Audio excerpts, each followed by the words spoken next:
ভাই এই যে নতুন জামা পইরা মুখে পান সুপারি লাগাইয়া জামাই জামাই বাপ জামাই জামাই ভাব কি বউয়ের কি অভাব নাকি? খালি দেবো খালি বাবা বউর অভাব না অভাব চাইতে হয়েছে গিয়ে মনে করেন খাওয়ানের আজ ভাগ করি না আজ খাওয়ান ঠিক মতো খাইতে না চলো আপনার আমার হোটেলে আচ্ছা, কি হইছে? আপনার দোকান বন্ধ কেন?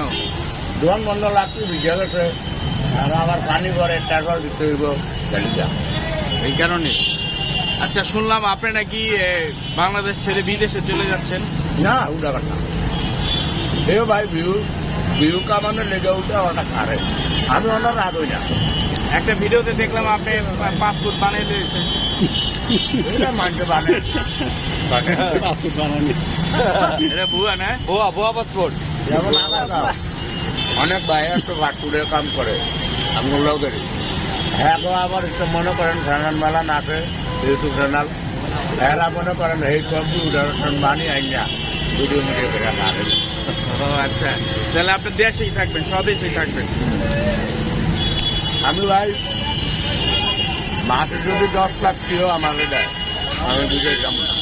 দেশেই থাকবেন। না আমার বাইকেরই নাই কেউ নাই আমি হেন মরিয়া গেলে গিয়ে আমার লাশ আনতে ঘরে মা বইন ডাক্তার বানালাম বউগুলা বইন ডাক্তার মিজান ভাই অন্তত ডাক্তার মরল অন্তত ঠেলা গাড়ি দিয়ে ভেঙ্গাই দিয়ে হাঁটিয়ে দিব এনার আশেপাশে মানুষ আছে আমাকে সারা হাঁটিয়ে দিব বিদেশ নলে কারেতে আনে মানে দেশের সম্পদ দেশেই রাখবেন, আবার বিদেশে পাচার করবেন না আপনার সম্পদ।